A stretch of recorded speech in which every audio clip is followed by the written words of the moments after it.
Voitures de légende, en collaboration avec Bardal, les produits de haute performance mécanique, et avec Trippy, la solution par excellence pour le chronométrage et le suivi par GPS.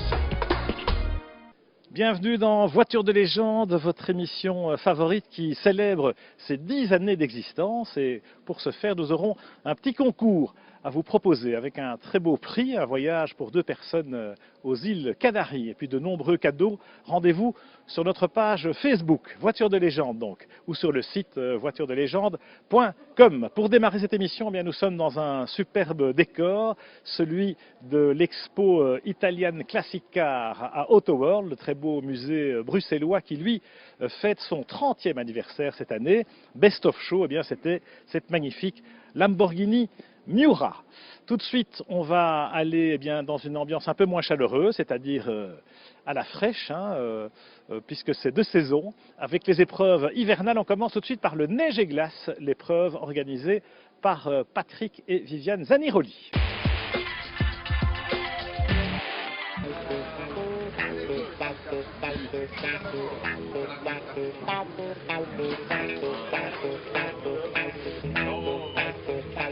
Le 62e neige et glace se présente malheureusement sous le signe de l'humidité, puisque ça fait 8 jours qu'on a un très gros redoux et que, alors qu'il y avait un très bon enneigement, c'est en train de fondre de partout. Mais bon, néanmoins, il aura lieu dans les meilleures conditions et il reste de la neige et de la glace dans les petites routes forestières. Les particularités de cette année, c'est toujours la diversité du parcours, les petites routes forestières, la découverte de ce magnifique Jura et du Haut-Doubs, et qui font que c'est tout le charme de cette épreuve, qui font que les concurrents reviennent chaque année.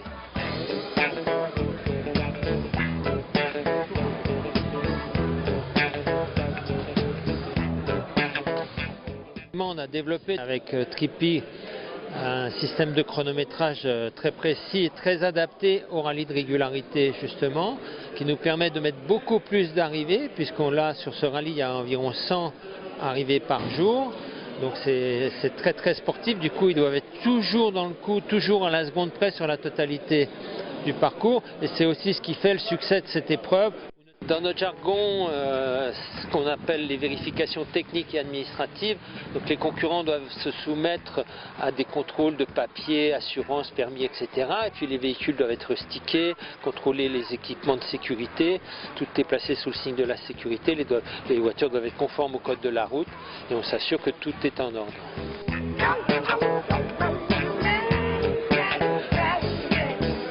Alors Trippy est un outil GPS conçu au départ pour créer, éditer, rouler de très beaux itinéraires, qu'ils soient routiers ou tout-terrain, et à l'origine conçu par et pour le monde de la moto. Par extension, ça intéresse tous les passionnés de beaux itinéraires, qu'ils soient dans le monde de la voiture ancienne bien sûr, du 4x4, du quad, de la moto routière ou tout-terrain. Ensuite, on a eu évidemment beaucoup d'évolutions. Trippy s'appuie sur un GPS, bien évidemment, qui est le Trippy 2, et sur un logiciel qui s'appelle Road Tracer Pro. 2 outils complémentaires pour générer ces fameux roadbooks. Nos évolutions, dans le monde du rallye, ont déterminé le chronométrage, le tracking, c'est-à-dire la position de chaque pilote, chaque concurrent sur un événement, des contrôles de vitesse, l'affichage éventuel de tout ou partie des notes du roadbook.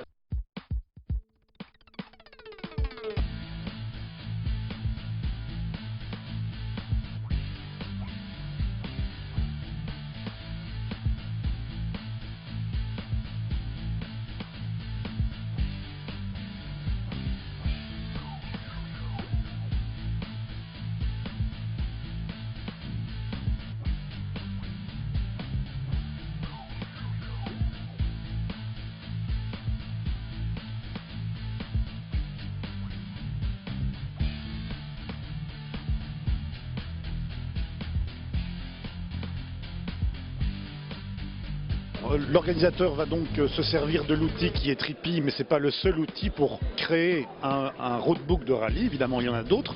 Il y a notamment des tripmasters mécaniques, des odomètres bien calibrés, évidemment, pour prendre des distances hyper précises, qui vont notamment habiter le roadbook papier. Et puis, sur la trace du GPS, lors de l'enregistrement, bien sûr, on va enregistrer l'intégralité de la trace du parcours, qui sera ponctuée des waypoints stratégiques. Alors, C'est quoi les waypoints stratégiques? Tous les endroits où on va décider de faire un début de zone de régularité, toutes les arrivées intermédiaires et autant qu'on veut, évidemment, puisque l'intérêt du GPS embarqué, c'est un peu comme si chaque équipage embarquait l'équipe de chronométreurs avec lui. Et donc dans une ZR par exemple qui ferait 15 km, aucune importance de mettre 25 points de mesure chronométrés précises si on le souhaite. Généralement on n'en met pas autant. Tous les pays limitrophes? Oui, effectivement, de toute l'Europe. Donc un très gros contingent belge, puisqu'ils sont vraiment, tous les spécialistes de la régularité sont là. On a une douzaine d'équipages italiens, on a quelques Suisses, on a des Portugais, on a, je crois, un Espagnol également. Bon, quelques Français quand même qui essayent péniblement de suivre les Belges. Et voilà, la participation est de plus en plus internationale. Cette année, on a un équipage féminin aussi, ça c'est nouveau, parce que nous, on est très connus dans le milieu parce qu'on organise le rallye des princesses. Et donc maintenant, il y a les princesses qui commencent à s'intéresser aussi aux neiges et glaces. Donc c'est très très varié et de plus en plus international.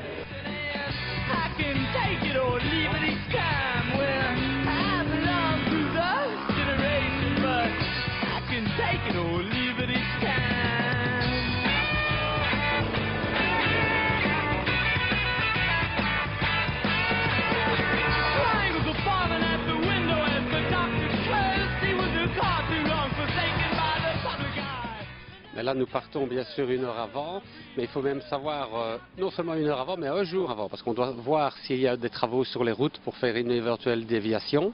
Ça, c'est le côté parcours, on vérifie bien sûr, et également leur signaler les plaques de verglas, les zones enneigées, et comme ça, pour le lendemain, ils sont prévenus de ces endroits-là.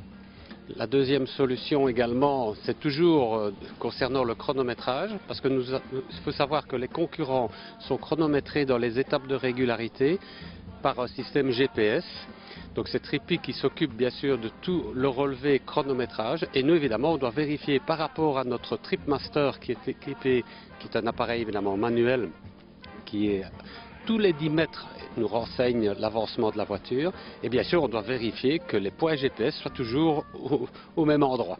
Et c'est toujours le cas, ce qui est fantastique, d'autant plus qu'on constate pour le chronométrage, il nous fait même le décompte à partir de 500 mètres et jusqu'à 10 mètres pile, et on retrouve évidemment le bon chronométrage. C'est le seul système où tu sais avoir beaucoup de prise de temps aussi, tu vois.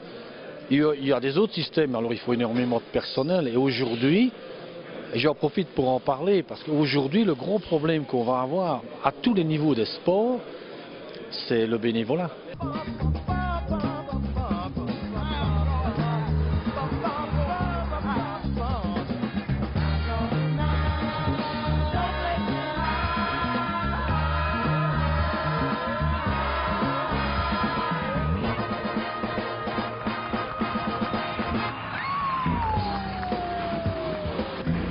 Faire le neige et glace avec une Jaguar, c'est une idée un peu bizarre, non? Oui, c'est un peu original parce que c'est une voiture vraiment qui n'est pas faite pour. On est lourd, 1 tonne 4, on a beaucoup de puissance, 270 chevaux, mais énormément de couple. Et après, c'est très amusant à conduire. C'est une voiture qui faisait des rallyes à l'époque, donc on s'est dit pourquoi pas. On fait le tour auto avec, en compétition. Donc la régularité, c'est un peu moins exigeant. Et aujourd'hui, malheureusement, il n'y a pas de neige, mais on l'a déjà amené il y a 2 ans et l'année dernière. Et là, on en a eu beaucoup de neige. Et on s'en est sorti quand même derrière les Porsche, mais on arrivait à suivre. Dans 200 mètres. Ouais, tu vois, il est là, tu vois le truc, comment il est. Ça donne une idée de la bête. Et là, on passera à 45. 28, ouais. On a 3 temps de retard.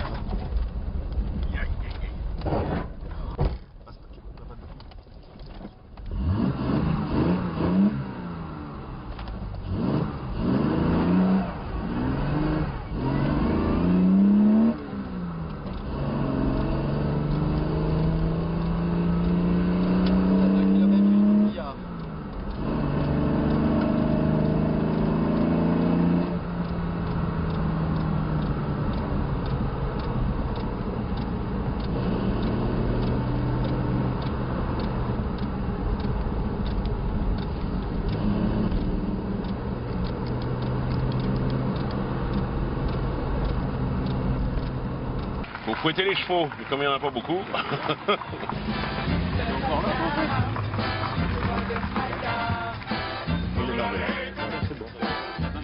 Ah, c'était très bien passé, malheureusement très peu de verglas et très peu de neige, donc on glisse pas assez, c'est trop sec pour nous. Et on n'a pas assez de puissance pour dire de s'amuser vraiment. Mais le paysage est très beau, les routes sont splendides, donc voilà quoi. On espère qu'il y aura de la neige mercredi vraiment. 52.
Donc ce sera un rallye difficile pour eux parce que le neige et glace avec ou sans neige est un rallye difficile sportivement, mais l'esprit de la régularité de la voiture ancienne, c'est de venir avant tout s'amuser. Donc à part la quinzaine de furieux qui veulent venir absolument pour gagner, qui vont se battre comme des chiffonniers à la seconde, la majorité, ce qu'ils viennent chercher ici, bon, il y a le côté sportif, mais c'est le côté gastro le soir aux étapes, la convivialité, on boit des coups avec les copains, on s'entraide, quand il y en a un bloqué sur la piste, on s'arrête, on le pousse, on s'entraide.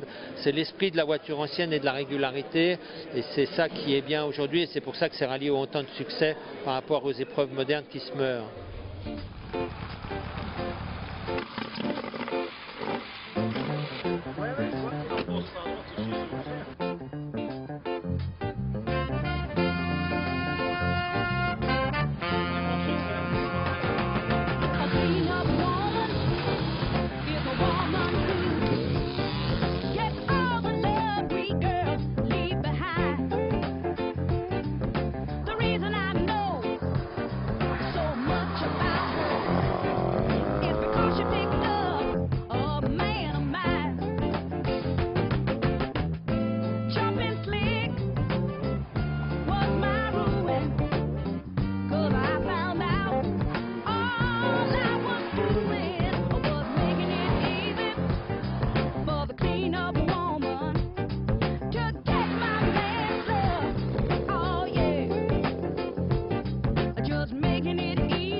Évidemment, on n'est pas content qu'il n'y ait pas de neige, mais ça c'est pas quelque chose qu'on contrôle, sinon le rallye est toujours aussi bien organisé.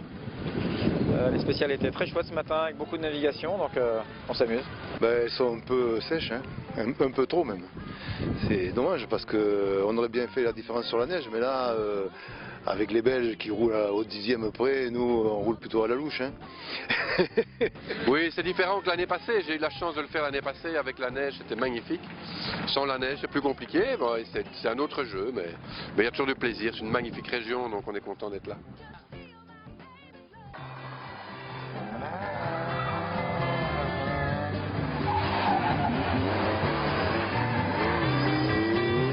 Dans la journée du Jura, par exemple, ça va être essentiellement en forêt, donc là il restera de la neige.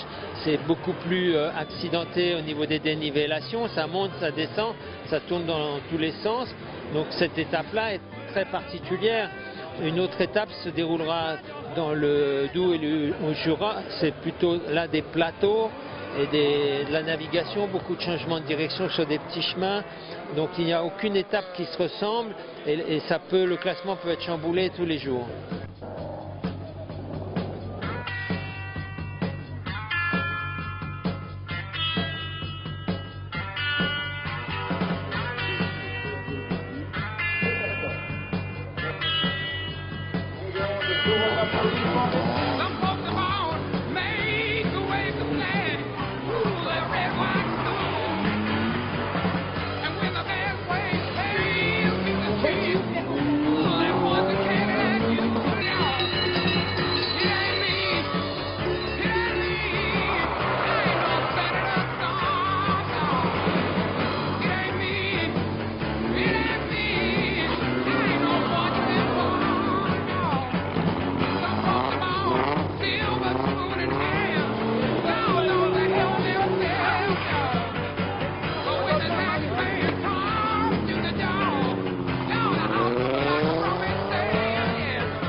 Apart.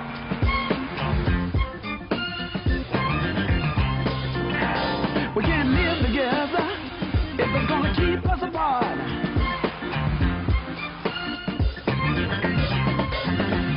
At first I thought we knew what love was all about,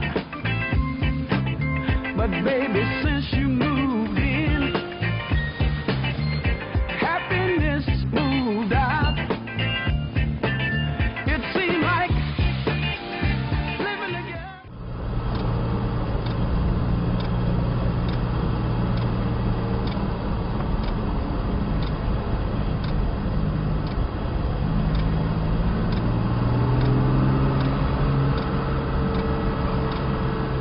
Keeping us apart. We used to be just like honey and bee, but since we've known each other's face, it seems my love going to waste. We can't live together if they're gonna keep us apart. We can't live together. Yeah, yeah.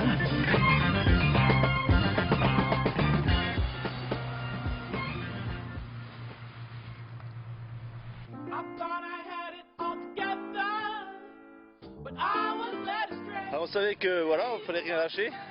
On n'a rien lâché. On s'est amusé comme des fous, on pensait pas. Le niveau était très haut et on pensait pas aller le chercher cette année. Mais voilà, une bonne auto, une bonne navigatrice, une bonne assistance, une bonne organisation, tout était bien. Dans la dernière qui était fameusement difficile, on a quand même attaqué et apparemment on a gagné. C'était une lutte très serrée entre 3-4 voitures et jusqu'à la dernière spéciale.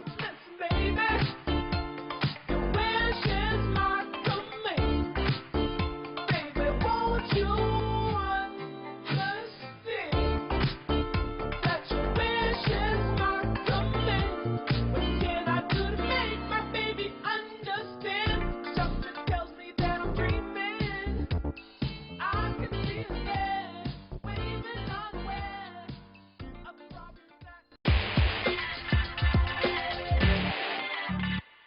On approche tout doucement de la fin de cette émission avec au sommaire de la prochaine aussi, pour vous donner un peu le goût d'y revenir, un teasing comme on dit. Vous voyez cette belle Lancia Integrale. Eh bien, on va parler du rallye Monte-Carlo historique, évidemment, la grande épreuve hivernale traditionnelle que nous verrons en long et en large, avec déjà quelques images pour vous donner un avant-goût du traditionnel Monte-Carlo cette année. On voit donc Michel Leclerc, puis voilà, et c'est notre ami Duvernay.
Et puis nous aurons également d'autres rendez-vous à venir. On ira en Corse pour le nouveau Cap Corse historique, nouvelle épreuve organisée par Yves Loubet, le plus corse des rallyman, et qui va nous emmener sur son île de beauté, encore découvrir quelques coins et recoins que nous n'avions pas encore visités. On sait que ce sont les routes les plus sinueuses, les plus tortueuses du monde.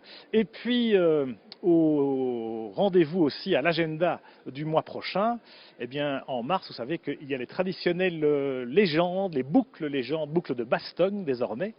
Et puis un rendez-vous fixé le 1er avril, c'est pas une blague, ça s'appelle Classic Spring Road, également en Belgique. Et tandis qu'en Espagne, on va comme d'habitude du côté de la Costa Brava.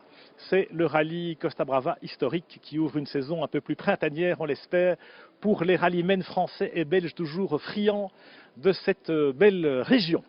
Voilà donc pour le programme. Vous savez aussi que vous pouvez nous retrouver sur notre site internet www.voituresdelégende.com, sur la page Facebook pour célébrer les 10 ans de Voitures de légende avec ce concours. Et puis merci à nos partenaires News Classic Racing, le site internet newsclassicracing.com et le magazine Rétro Course. Voilà pour cette émission. À la prochaine.